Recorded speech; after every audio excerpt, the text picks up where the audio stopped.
Uh, Hi guys, welcome back to you all into another episode of Road Podcast.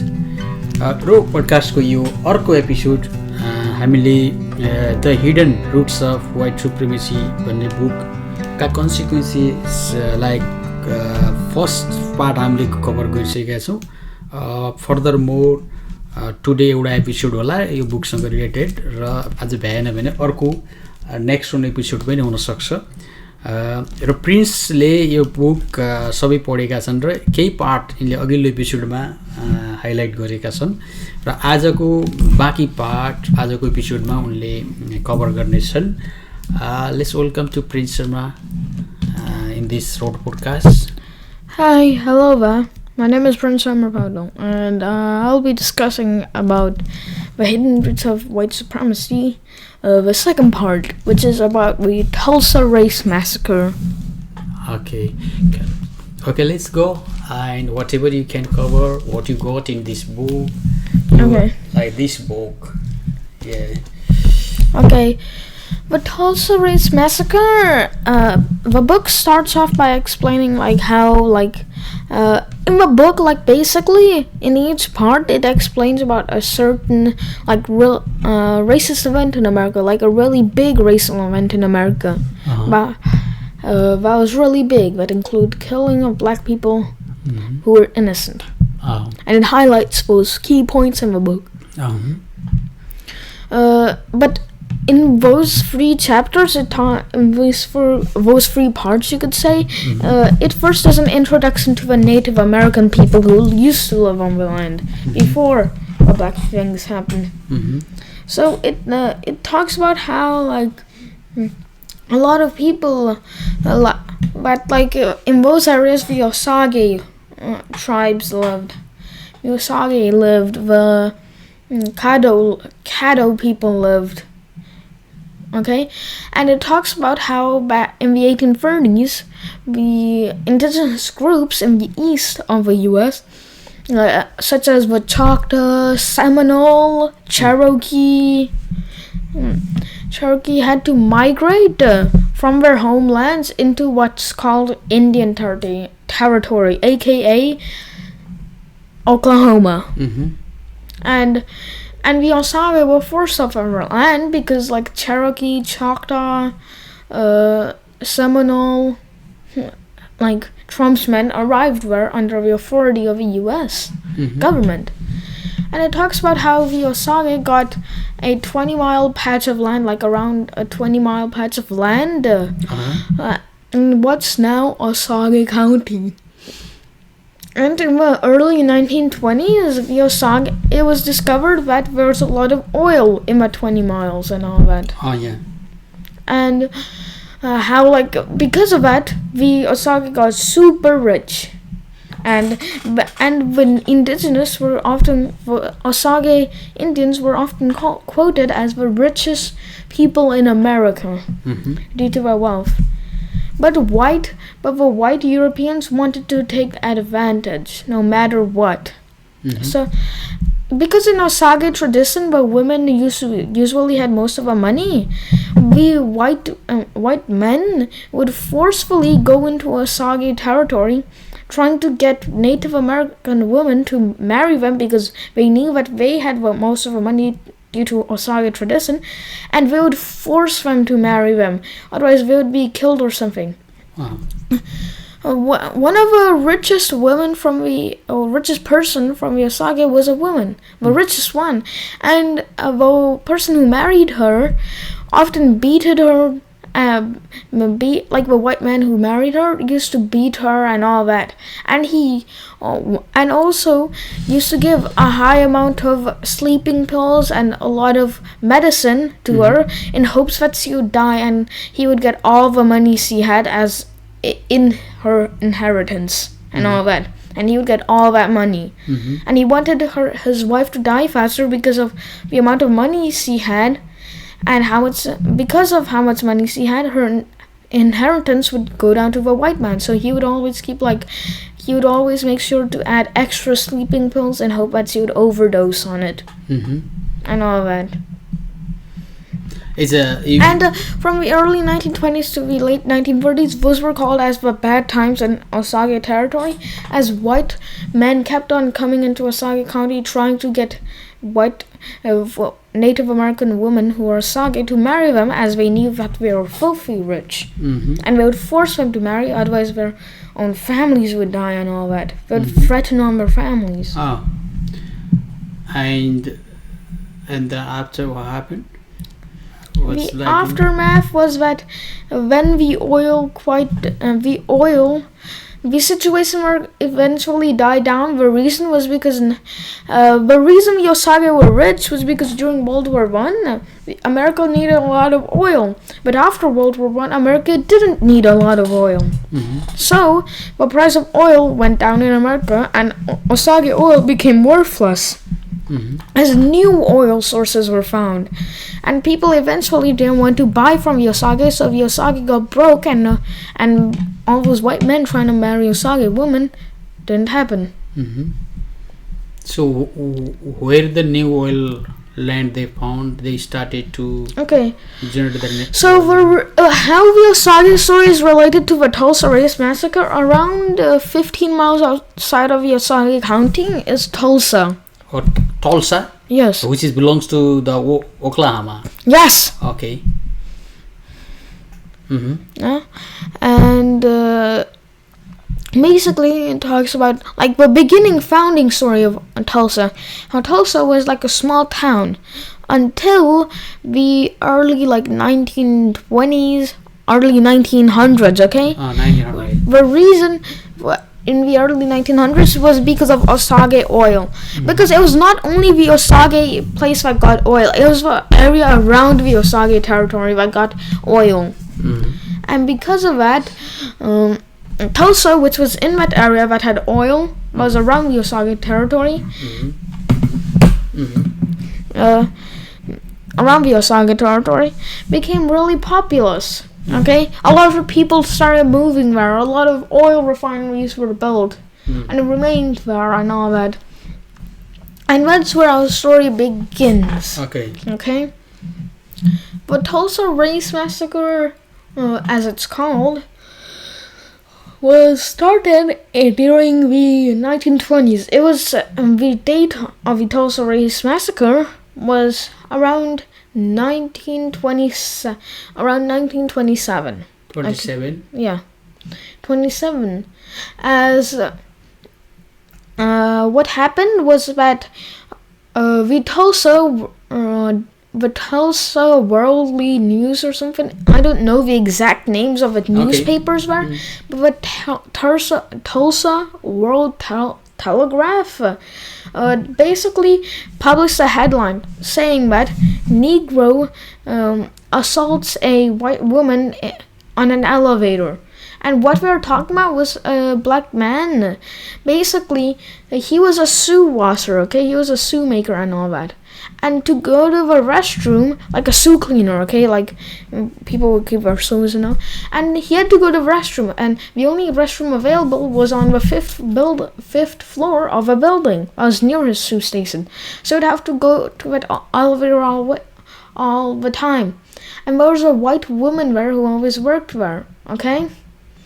And what happened was that during one of his routine bathroom breaks, a black man, like when he was coming down, a certain white woman was there, okay?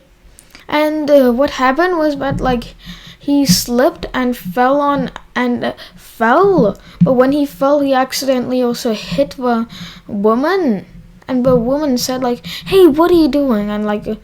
And he was saying, "I'm sorry," and all that. And the white woman thought that he was going to assault her, but and what happened was that the black man, after the elevator went down, he ran off as the woman was saying that Negro boy just assaulted me, and all that. Okay, let's not go to the very specific What example. is the specific? Not good. I need to go to the specifics, okay? Yeah, alright, go carry on. Well, what happened after that was that a white mob after they heard the news, a white mob started growing in Tulsa, okay? And they wanted to find the black man, okay? And they did find the black man, as the police had, the white mob did find him, okay? And the white mob started bringing him, and they tried to lynch him, okay? Lynch him meaning they were trying to hang him and all that. And what happened was there's also, this is more history, okay? There's a place in Tulsa. There's the north sector of Tulsa known as Greenwood, okay? And Greenwood was the black sector of Tulsa, and it was often quoted as Black Wall Street, as it was where all the influential black businessmen and all that lived. Greenwood, Greenville, okay, and news quickly spread. Rumors spread among the Greenville citizens who lived in Tulsa, who were mostly almost all black, but a Negro boy was going to get lynched, and a former World War I veteran there, who was a black World War I veteran who was in Greenville, said that we're going to lynch a black boy, we should go there and rescue him and all that. And he ordered black people to get guns and all that, to form a militia, so that he wouldn't get lynched against the black mob. And what happened was that they arrived to where the boy was gonna get lynched, and we wanted to stop it, okay? While any water? No, what happened was that he tried bringing down negotiations, as the police were also there. And the police were astounded, and they didn't want violence to happen, and they demanded the boy be brought down and all that.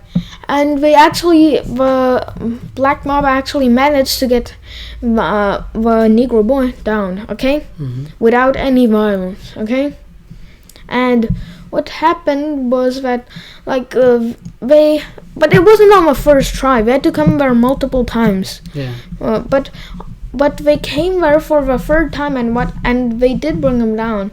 But when the black militia were trying to go back to Greenville, an old man tried to disarm the World War I veteran, but what happened was the pistol the World War I veteran was holding fell onto the ground, and it shot, okay? Didn't hit anyone, but because of that shot, the white crowd thought that the the African American World War veteran had shot at the old man, but he didn't, okay? And because of that, the white mob erupted, and they started fighting. And the Tulsa Race Massacre began.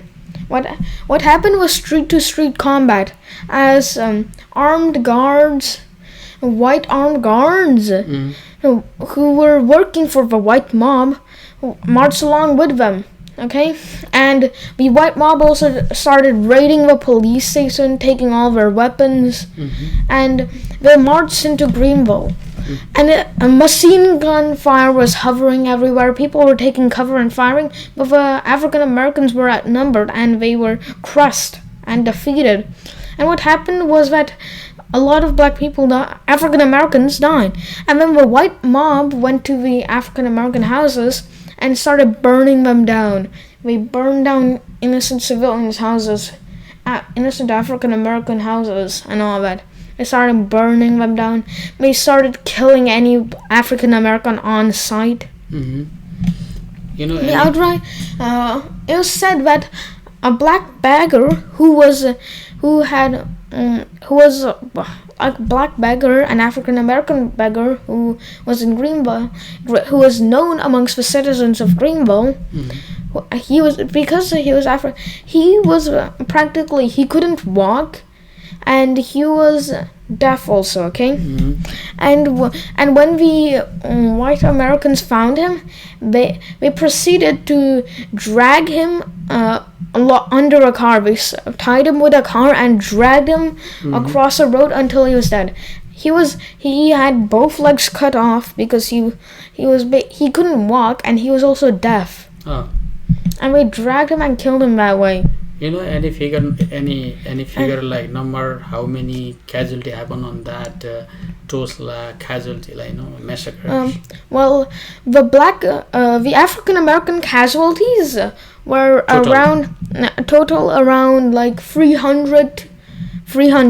On that time, 300. While the white American casualties were around like 10 to 20. Only. Yeah. Okay. While when that happened, after the black forces got defeated, an aftermath happened, and like everyone in the U.S. was shocked. But it really didn't catch the eyes of any leaders in the U.S. as it only was made news for just a brief period of time. The Tulsa Race Massacre. Okay. At that time, that territory, the United Nations was not formed, right? Yes. The USA, America, United America was not formed at that time, right? Yes. Mm-hmm. And what? Dad, please. Yeah. Well, what else happened was that it did get coverage by every major newspaper in Tulsa, and the mayor of Tulsa promised for a fund for the African Americans, but the fund was never delivered, as the money from that fund, nobody donated for that fund, and most of the money went into the mayor's pockets. Oh, at that time. Yeah, because the mayor just told that he was gonna help African Americans so that he could get money. Yeah, that's a kind of corruption. Yeah, you said that. Mm. And most people didn't even know about the Tulsa Race Massacre until the early 1990s. Yeah, okay. Because of that time. Yeah, because the Tulsa Race Massacre was widely publicized because of a living survivor of a Tulsa Race Massacre who was a white person. Okay. Mm-hmm. Most people in Tulsa knew about the Tulsa Race Massacre. It's that none of them discussed about it because they didn't want that attention. Okay. Mm-hmm. And the person, the living survivor who was white, wrote about the Tulsa Race Massacre by asking about people and all that. And yeah, you got his answer. But then a new black candidate was going to get elected for Tulsa, mm-hmm. appeared, and he used the story, started publicizing about it, created funds for the Tulsa Race Massacre and memorials. Oh.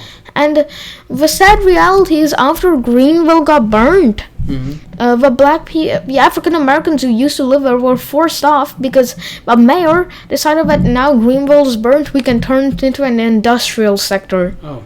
That's what he did, and he told the African Americans to relocate more north, so that he couldn't turn Greenville into an industrial sector. We didn't know that most of deep history of that massacre, this and that. When we've been in Oklahoma, we could go see, visit that places. Later on, only knew.